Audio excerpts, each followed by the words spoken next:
Esta es Uniminuto Radio, HJKU, en Bogotá en los 14:30 AM y en Colombia y el mundo a través de uniminutoradio.com.co. También en Facebook, Twitter e Instagram a través de @Uniminuto Radio. La radio universitaria está aquí.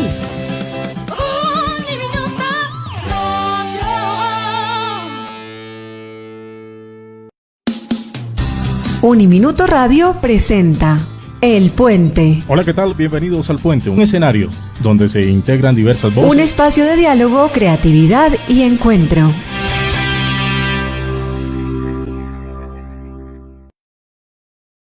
Muy buenos días para todos, bienvenidos al Puente, un espacio de diálogo, encuentro y creatividad de Uniminuto Radio. Les damos una feliz bienvenida a todas las personas que nos sintonizan a través de los 14:30 AM o por www.uniminutoradio.edu.co. Agradecemos también a todas las personas que a través de nuestras diferentes plataformas digitales nos dejan sus comentarios. Ahí, como siempre, intentamos responder algunas de sus preguntas a lo largo del programa o en otros momentos y estamos charlando continuamente. Agradecemos obviamente a todo el equipo de Uniminuto Radio que hace posible la realización de este programa y obviamente a Mariana López, que es la persona que se encarga el día de hoy como control master ahí detrás de bambalinas, que siempre hace posible que estos programas lleguen hasta sus casas. Y obviamente también agradecemos a todo el equipo de Filosofía para Niños, Marfil, encabezado por el profesor Víctor Andrés Rojas y el profesor Simón Dumet. Sin más preámbulos, pues vamos a dar inicio a nuestro programa el día de hoy y vamos a darle primero nuestro paso a nuestra compañera de trabajo acá en la mesa de trabajo del Puente, que es Alejandra Herrero. Entonces le damos una bienvenida a Alejandra. Alejandra, muy buenos días, qué placer compartir nuevamente un espacio del Puente contigo. ¿Cómo vas, Alejandra? Hola, muy buenos días, Alejandro. Un saludo a todas las personas que nos están viendo a través de las redes sociales. Y bueno, otra semana más en este ciclo de programas de Ilustres Desconocidos, donde venimos entrevistando a diferentes personas que han escrito artículos en la revista iberoamericana de filosofía para niños, Pensar Juntos. Pues venimos desarrollando un poco estos diálogos a partir de pues, educación, filosofía y cómo se relacionan estas disciplinas, ¿no? El día de hoy, Alejandro, tenemos a una invitada muy especial que ya ha hecho parte del Puente, también pues ha sido entrevistada por Simón, por Víctor, bueno, y por otras personas de Marfil. Ella es Irene de Puig, desde Cataluña. No sé si está en Barcelona o bien dónde está ahora. En Girona, cerca de Barcelona. Me desplacé un poquito. Y el día de hoy tenemos el placer de que esté acá con nosotros para hablar sobre un artículo que ella escribe en el último número de la revista, en el número 7, que lleva como título Reivindicando los cuentos tradicionales para la educación reflexiva, que ahora nos contará un poquito más, pero bueno, antes que nada, darte una cordial bienvenida. Un placer, Irene. Muchas gracias, un placer estar otra vez aquí y ya sabéis, con gusto, me encantan esas conexiones interoceánicas, es como un regalo, ¿no? Un pequeño milagro poder conectar con tanta facilidad, a pesar de las dificultades técnicas que a veces eso supone. Aquí estoy encantada. Muy bien, Irene, pues es un placer tenerte, como lo decía Alejandra, acá en la mesa de trabajo del Puente. La primera vez que nos encontramos en este espacio, ya lo decía Alejandra, ya habías estado con el profesor Simón, con el profesor Víctor, y pues sabemos la importancia de Irene en los diferentes escenarios del pensamiento de filosofía para niños, y qué bonito que estemos acá en este momento compartiendo precisamente estos espacios de diálogo en torno a ese texto que has podido compartir en la revista Pensar Juntos. Sí. Antes de comenzar, Irene, nosotros pues por lo general tenemos nuestra costumbre de que sean nuestros invitados los que ellos mismos se presenten. ¿Quiénes son? ¿Qué les gusta hacer en la vida? ¿Cuáles son sus hobbies? Y nos gustaría escuchar, antes de entrar a discutir sobre el texto, a generar las preguntas, pues que tal vez de una manera un poco más informal, que Irene nos cuente a todas las personas que estamos de este lado del mundo y en en los diferentes espacios que nos escuchan. ¿Quién es Irene realmente? Cuéntanos un poco quién es Irene. Realmente, has dicho la palabra clave, no lo sé realmente, pero en definitiva sí, algo sí de mí. Mira, yo he sido profesora de filosofía, he trabajado muchos años en filosofía para niños, me formé con Matt Lindman y Ann Sharp y desde entonces he seguido bien los pasos de estos dos autores y hemos, con más gente, evidentemente, un grupo de personas que nos dedicábamos ya a la enseñanza de la filosofía, a implementar este proyecto, ese movimiento, digamos, casi que universal o al menos muy extendido de filosofía para niños.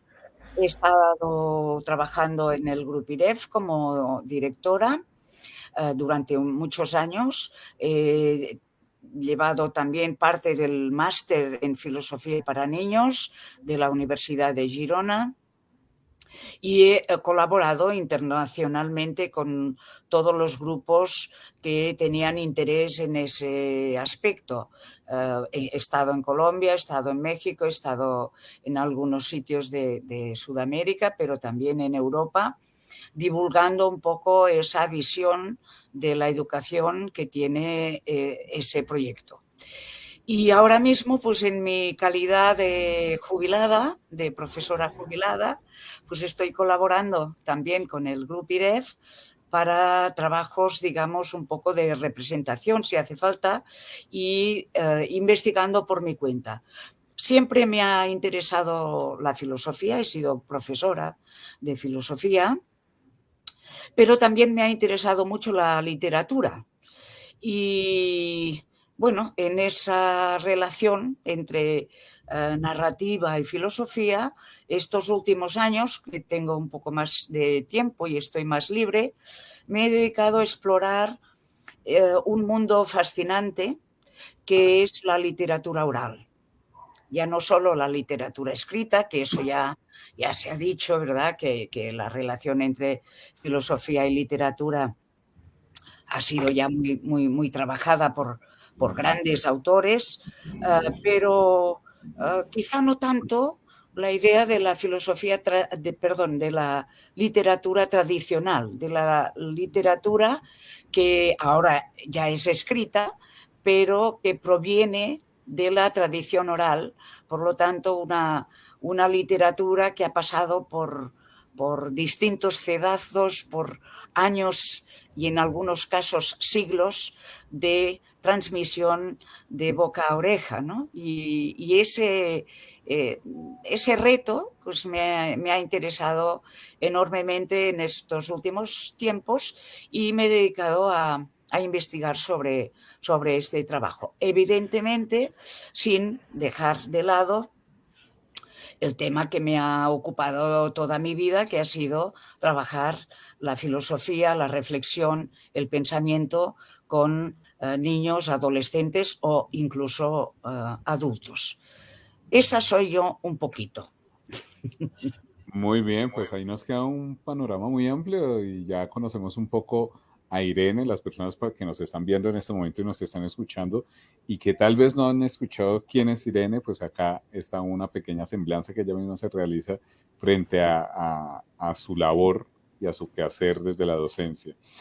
Antes de comenzar, siempre tenemos como la idea de una frase del día, pero voy a coger parte de tu texto, sobre todo el inicio que es un abrebocas precisamente de lo que presentas en el texto, y dices algo así, dices, los cuentos populares son una fuente de valores universales y se recrean en aventuras y magias de las que nos debemos despojar, de las que no debemos despojar a nuestros niños y niñas. Suscitan emociones y perplejidades y como un espejo, en el diálogo conjunto, nos proponen retos de reflexión. Eso es el abrebocas de tu texto, nos botas eso de inicio en el resumen y ahí hay muchas cosas para empezar y ya con eso pues se abre un panorama muy amplio para la discusión y precisamente eso es un detonador a todo lo que se avecina más adelante en tu tesis.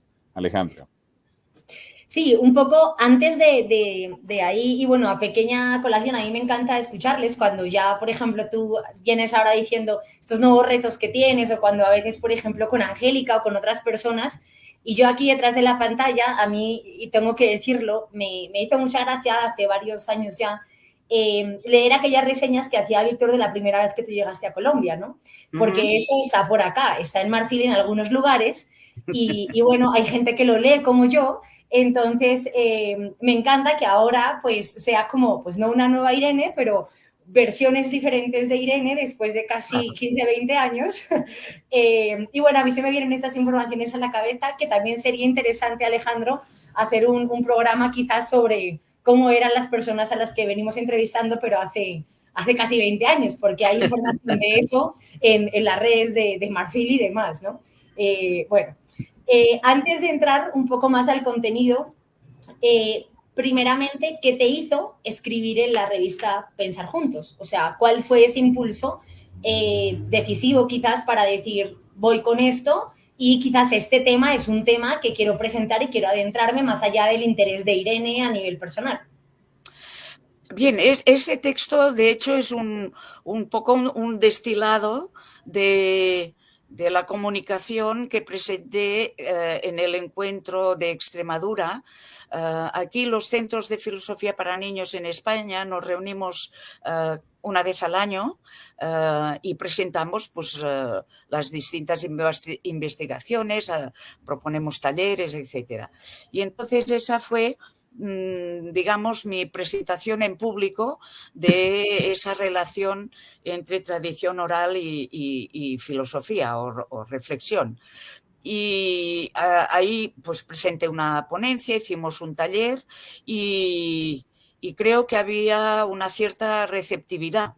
Entonces decidí poner en papel, poner en blanco y negro las reflexiones que hice en voz alta y que curiosamente, ya lo digo porque los que lean el artículo quizá lo encontrarán peculiar, me basé fundamentalmente en cuentos extremeños. Hubiera podido usar cualquier tipo de ejemplo.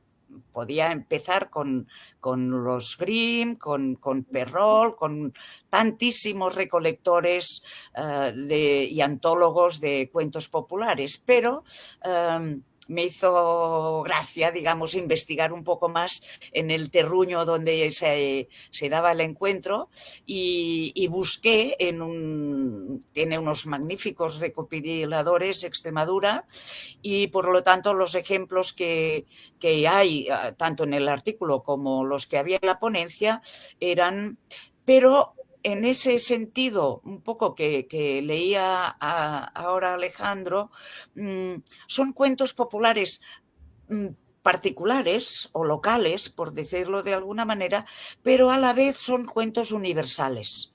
Los problemas que presentan, da igual si es Extremadura, Cataluña, Euskadi, Colombia, Perú, los indios Hopi, da igual.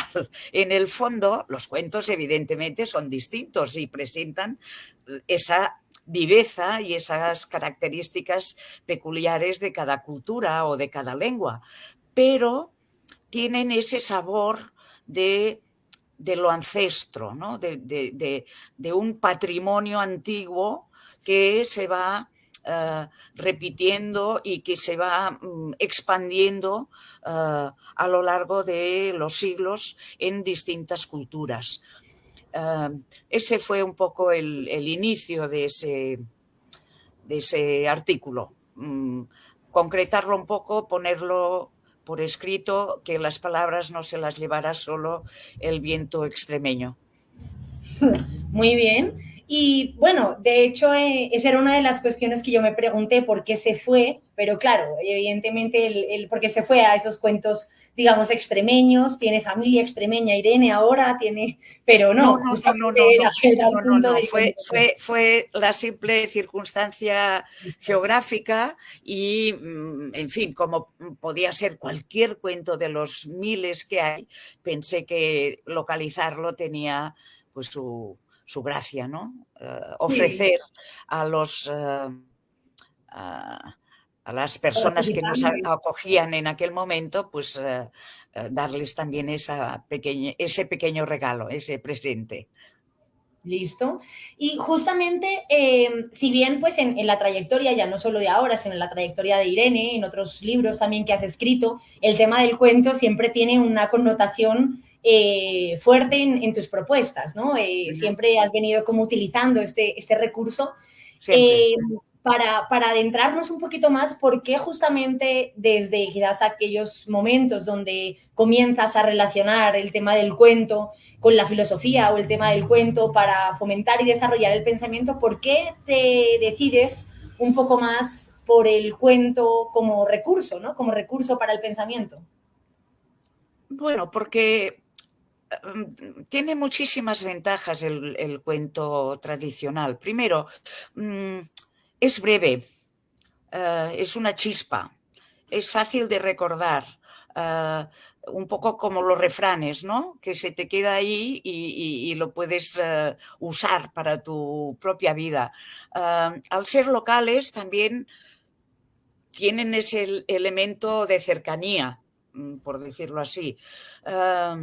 Y además porque creo que plantean unos temas que son de una profundidad filosófica, casi diría yo que como los mismos textos de Lee Manishar y sus manuales.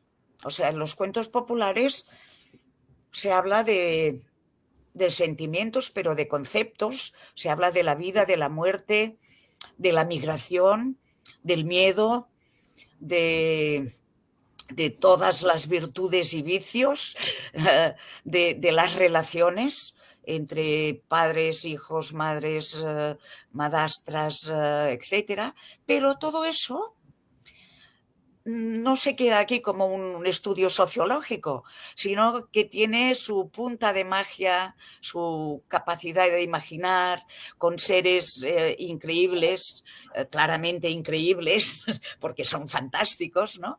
Sean brujas, ogros, etcétera. Y eso le da pues una viveza literaria y simbólica, fundamentalmente, que tiene muchos resortes para poder trabajar el pensamiento.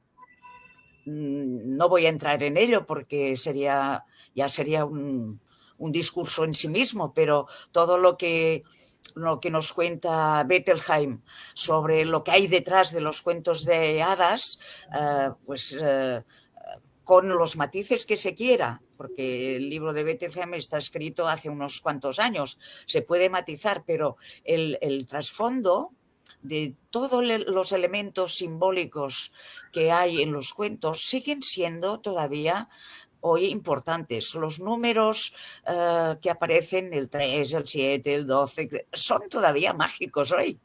Y desde el esoterismo hasta lo que se quiera, hasta los prejuicios o donde se quiera, esos números están presentes y usar la palabra varita mágica automáticamente te pone en otra tasitura o si hablas de la palabra ogro o gigante o cueva, todo eso despliega una capacidad imaginativa altamente necesaria en ese mundo a veces tan cerrado en lo real y en lo concreto, ¿no?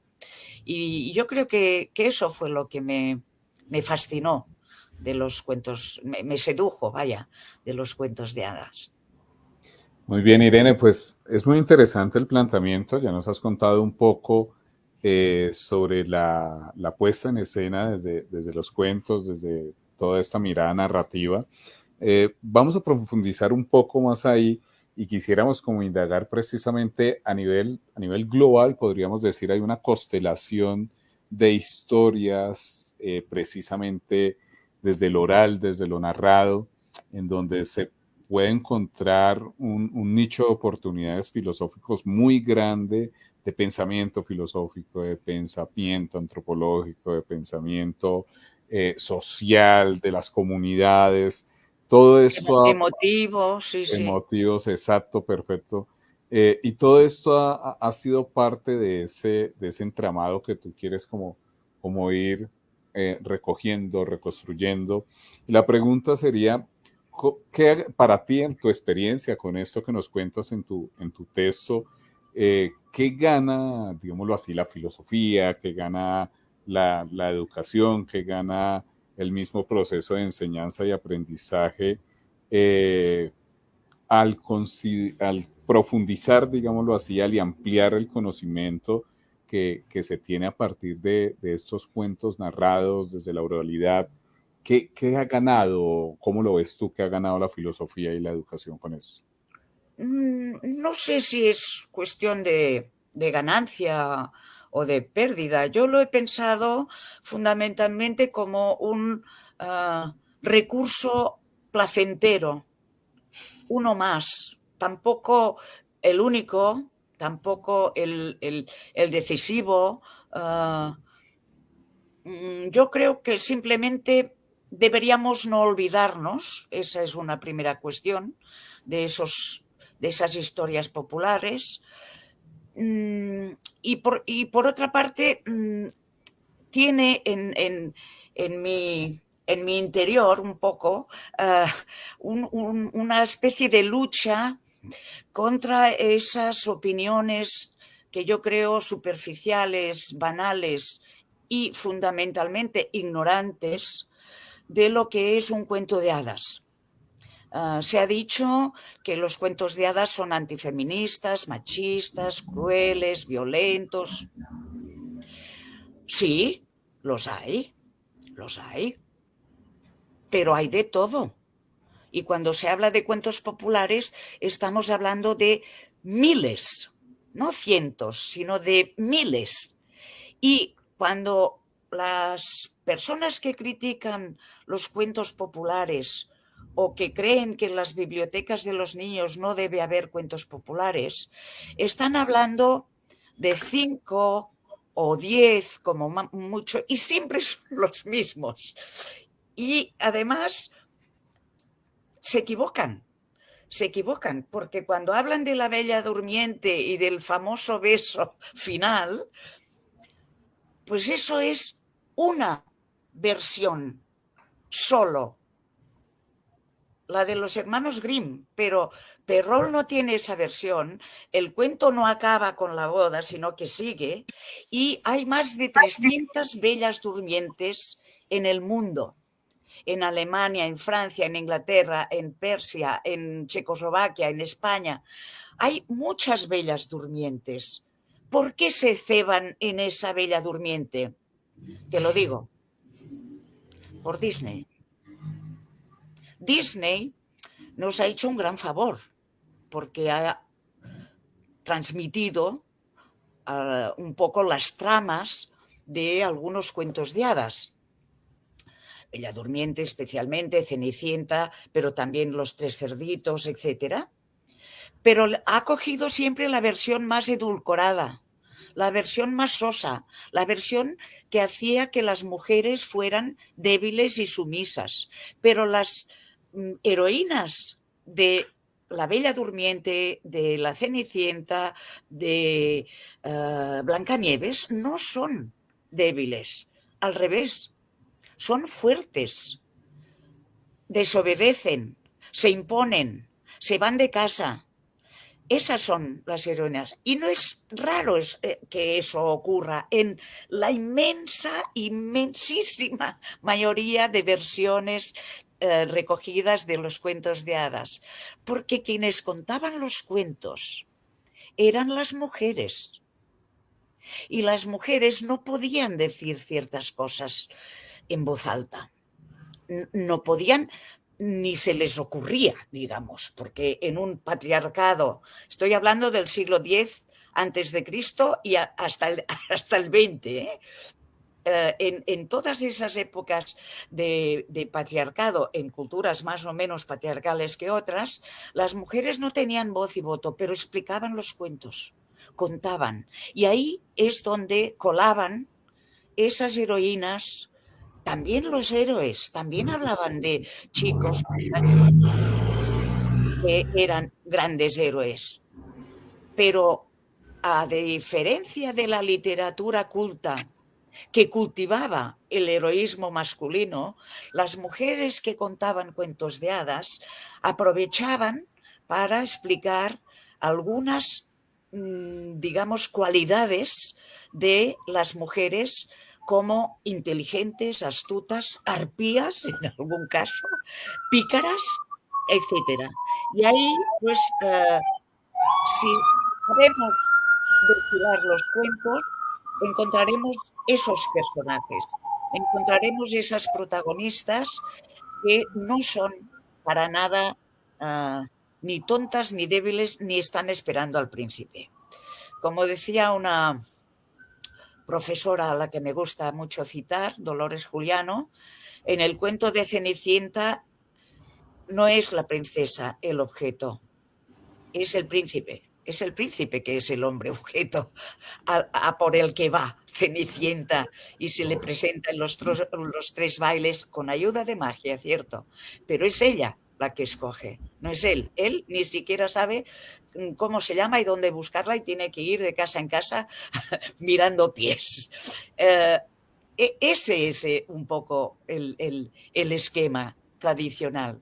Y yo creo que hay que reivindicar, por eso puse la palabra reivindicar, los cuentos tradicionales tal, no como eran, no se puede, pero sí tal como los recogieron los primeros recolectores. Hay que ir a las fuentes, hay que buscar los primeros oyentes de esos cuentos que luego lo tradujeron. Evidentemente ya sabemos que cualquier traducción es una traición, ¿no? Pero aún así, esos primeros cuentos conservan esa belleza y esa ingenuidad que no tienen los cuentos cuando han sido elaborados, reelaborados, adaptados, readaptados y que son algunos de los que encontraríamos hoy en las librerías. Yo creo que hay que ir a las fuentes, como en casi todo, para... no podemos encontrar los originales, pero sí que podemos buscar en las fuentes y comparar, ver lo que ha pasado con distintos cuentos. Los mismos Grimm, por ejemplo, de Perrault no, porque solo hay la edición que hay, pero los hermanos Grimm, en cada una de las 5 ediciones que hicieron, cambiaron los cuentos de hadas. La Cenicienta del año 1882 no es la misma que la del 1885. Le cambió. En la primera edición la Cenicienta perdona a las hermanas. En la última edición las hermanas son castigadas. ¿Qué hizo cambiar a los Grimm? No lo sé, yo no estaba. Pero los propios Grimm han cambiado las fórmulas, ¿no? Pero curiosamente las versiones que más han perdurado y las que se repiten hasta la saciedad son las que muestran a las mujeres como débiles. Pero eso no es culpa de los cuentos, ni de los recolectores. No quiero saber de quién es la culpa, seguro que es muy repartida, pero es curioso porque... por ejemplo, un cuento como Barba Azul,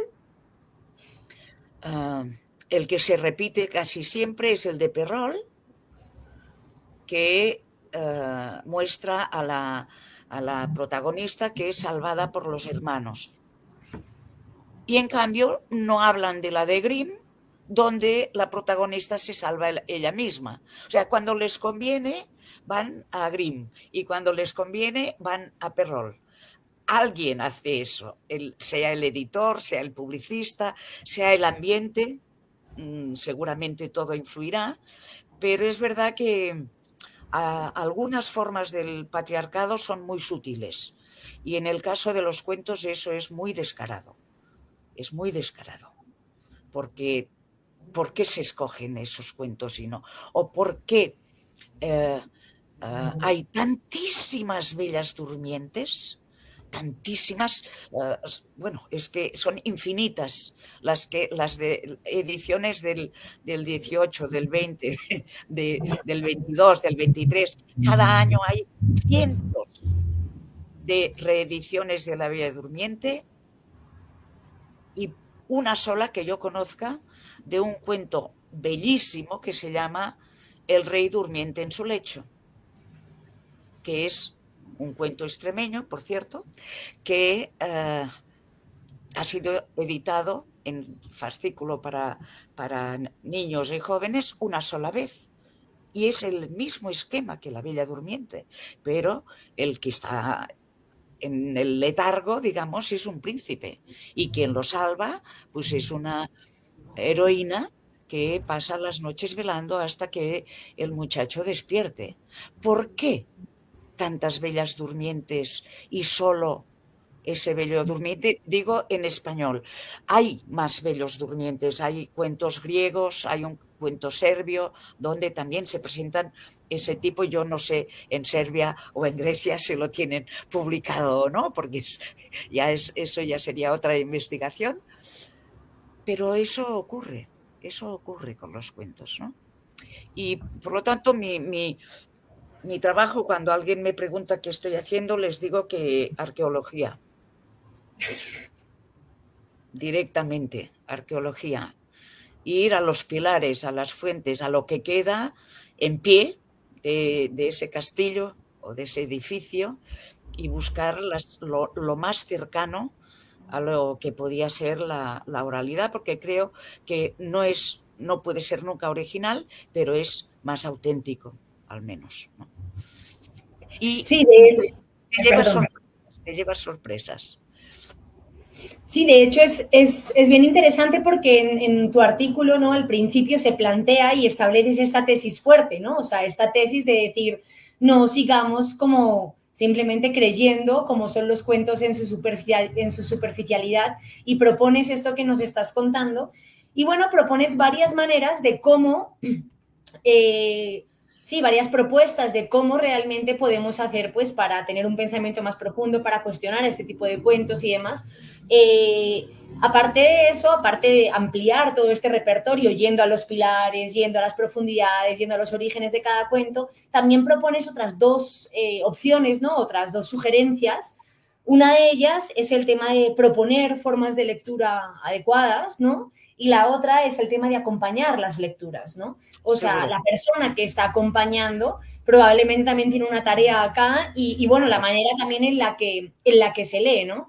Y esto me parece curioso. De hecho, en Bogotá, la semana pasada, se reprodujo se acogió el espectáculo o la ópera de Barba Azul de Béla Bartók, que justamente ahora que tú lo hablas, estuve ya en un conversatorio y justamente se hablaba del cuento originario, un poco de Pegol, de Barba Azul, y cómo en esa ópera se daba otra versión del personaje principal, ¿no? Y cómo, pues, digamos, esos cuentos hacen que cambien, pues, el propio cuento, la propia ópera, bueno, donde se esté representando, ¿no? Como la importancia de ir a esos orígenes. Entonces, no sé si nos quieras contar un poco más, ya que hemos hablado de cómo cuestionar, cómo interrogar, cómo ir un poco a esos pilares, a esos orígenes, ahora centrarnos un poco en qué formas pudieran ser quizás más adecuadas que otras y cómo pudiéramos acompañar un poco más correctamente esa lectura para no caer justamente en esto que nos comentas. Bueno, yo sugiero esas dos cosas que comentabas tú ahora. La primera sería buscar el cuento en la versión, digamos, que más nos satisfaga, que creamos que tiene más sentido. Barba Azul, por ejemplo, es un personaje que está presente en muchas literaturas, en muchas fuentes. A lo mejor no hace falta ir siempre a Perrault y a Grimm. Seguro que encontraríamos, yo no lo he buscado, debo confesar, pero estoy segura que debe de haber algún Barba Azul. Te recomiendo, Béla Bartók, que busques. En Colombia, seguro. pero seguro que hay pues una Cenicienta, etcétera. Buscaría los más autóctonos, ¿no? Los más cercanos.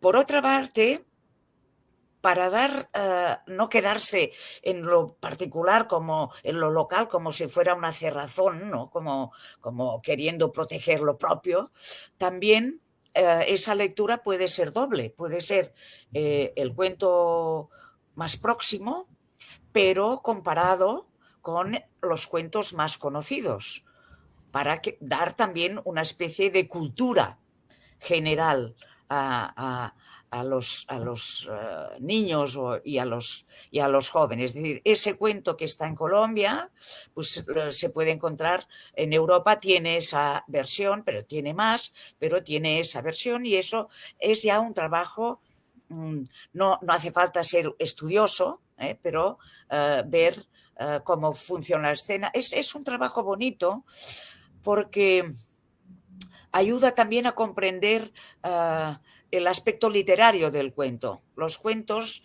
son, decíamos antes, fáciles de leer porque tienen una estructura mínima que consiste en un planteamiento. Unos reyes quieren un hijo y no tienen, y entonces van a la bruja, no sé qué. Una familia que no puede comer y el hijo se va. O hay un padre enfermo y alguien tiene que... Siempre hay un primer planteamiento, luego viene la acción, todo el proceso, y un final. Y eso yo insisto mucho en que se clarifique especialmente con los más pequeños, porque esto les ayuda a leer. Les ayuda a ordenar las ideas, a saber que hay causas y consecuencias, que hay relaciones que funcionan literariamente, pero también en la vida a veces, ¿no? Que algo va primero que lo otro, ¿no? Que hay relaciones que tienen pues, una cierta prioridad. Si empezáramos por el final, pues a lo mejor no llegaríamos al mismo principio. Por lo tanto, una buena lectura, una lectura que convenza a quien la lee, a los niños, o a quien se la ofrece por escrito si son jóvenes, y puede ser pues una lectura en paralelo, el mismo día, otro día, etcétera, pero para que vean también de lo local pasen a lo profundo y a lo más amplio y universal posible. Esta es una. Y la otra condición que comentabas tú es que esos cuentos se lean acompañados, se lean en comunidad de investigación, porque entonces la riqueza de todo lo que ofrece el cuento es mucho más evidente. Yo siempre que trabajo con cuentos, ahora últimamente más con profesores que con gente joven, pues hacemos una pizarra, preguntamos cuáles son los temas, no solo qué ha pasado aquí, un ejercicio de comprensión lectora general, pero ¿de qué habla este cuento? ¿Qué nos traduce? ¿Cuáles son los sentimientos que están aquí? Y ese sentimiento se acompaña con una acción. En el caso de los cuentos de los perezosos, normalmente no hay acción, pero eso se ve, ¿no? Pero en los otros cuentos, pues hay siempre una acción-reacción. ¿Quién ayuda a quién? ¿En qué consiste la ayuda? ¿Es una ayuda de magia? Hay cuentos de magia, pero hay cuentos que llamamos realistas y que no hay magia, simplemente gente que puede ayudar al héroe o a la heroína. Pero un trabajo de cuentos populares conjuntado, con grupo,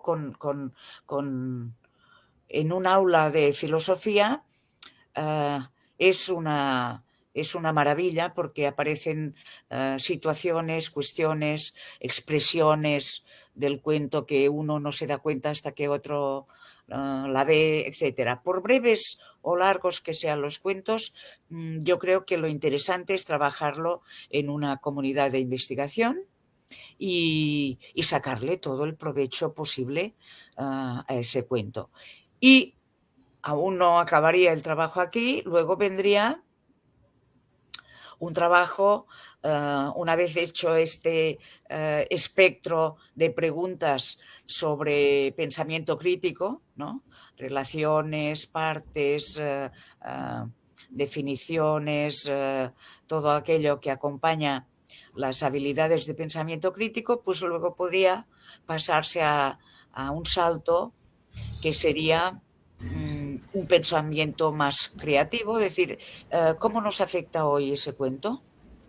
¿Existen todavía barbazules? ¿Conoces a alguien que pudiera ser la Cenicienta? ¿Habría alguien que a lo mejor no duerme así en profundidad, pero sí que está aletargado, que parece que no está despierto y alguien tiene que despertarle?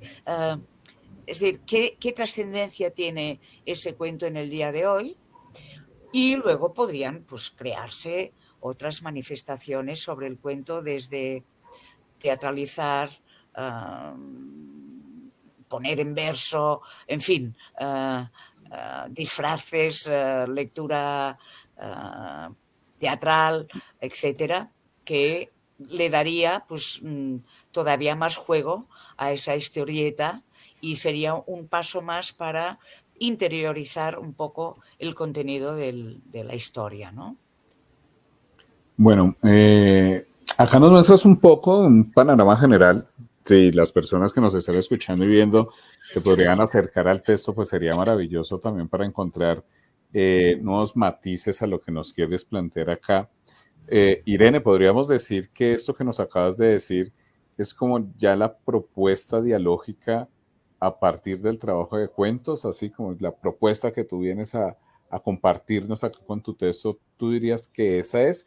Y te complemento la pregunta con algo que nos inquieta frente a lo que nos vienes contando. Hay una clasificación de cuentos, hay, digámoslo así, utilizamos esta palabra, no me gusta mucho, pero para que se entienda un poco de sobremedida lo que queremos decir, se censuran algunos cuentos, hay algunos cuentos que no son aptos. ¿Cómo lo encuentras ahí tú en la experiencia que llevas? Yo creo que lo he, no sé si dicho o insinuado al principio, creo que, bueno, para empezar, has usado tú una palabra que me viene muy bien, que es la palabra censura. Yo creo que la censura es siempre muy problemática, muy problemática. Se empieza por censurar cuentos y se acaba censurando la literatura, porque claro, si vamos a censurar cuentos porque son violentos, censuremos también la literatura violenta. Si vamos a censurar cuentos porque hay prejuicios y no los vamos a tratar porque lo sacamos y por lo tanto no damos oportunidad de ver que ahí hay un prejuicio, sino que nos lo saltamos, nos vamos a tener que poner a censurar mucho, mucho. Desde autores, desde Dickens cuando habla del judío, ahí habría, desde Mark Twain, desde Dostoyevsky, y no sé si no llegaríamos a la Biblia, fíjate. Si hablamos de antifeminismo, crueldad, violencia, ¿en qué nos quedamos? ¿No sería mejor, propongo yo, que hablemos de eso? ¿Que veamos los prejuicios que hay?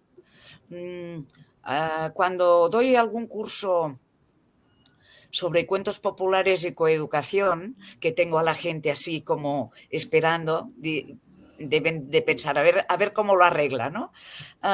Yo les digo que los mejores cuentos para trabajar coeducación son los cuentos misógenos, los que hacen quedar mal a la mujer porque es habladora, porque es curiosa, porque, bueno, todos esos adjetivos que nos ha regalado la tradición.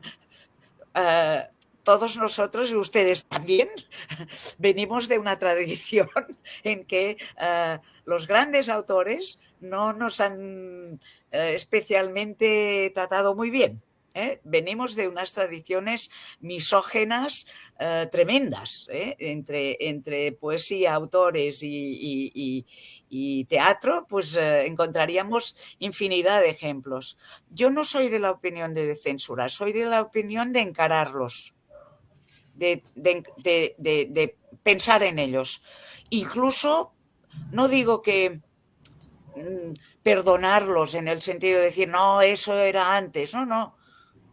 Hoy también hay misoginia. No. Simplemente decir, eso está ahí, pensémoslo, veamos cómo debería ser, cómo podría ser, si es justo o no es justo, si es correcto o no es correcto. Esos papeles hoy también se dan o ya no se dan o no deberían darse. Es decir, potenciemos el pensamiento crítico y el creativo en vez de dejarles con 4 cuentos perfectos en que los niños se puedan, digamos, mirar, que nunca sabremos si son modélicos o no. Pero yo creo que hay que trabajar con seriedad, con los materiales que tenemos, no esconderlos. Poner la sociedad debajo de la alfombra no arregla nada, ahí está. Hay que airear, hay que pasar el aspirador a esas cosas y decir las cosas realmente por su nombre. O sea que nada de censura, encarar y ver cómo trabajamos. En ese sentido también la comunidad de investigación es muy útil, porque los niños y niñas ven pareceres muy distintos. Puede que haya hoy en día niños que defiendan el clásico papel mujer-hombre en la sociedad, porque es el ejemplo que tienen en casa. Tenemos esos ejemplos de mujeres que se quedan en casa cuidando, etcétera. Tenemos. No sé si muchos o pocos, pero tenemos. Tampoco los vamos a desautorizar.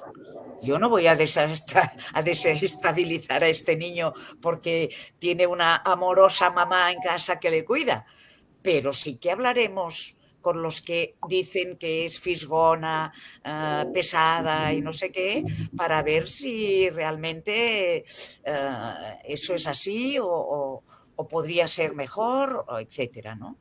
Esa es mi propuesta.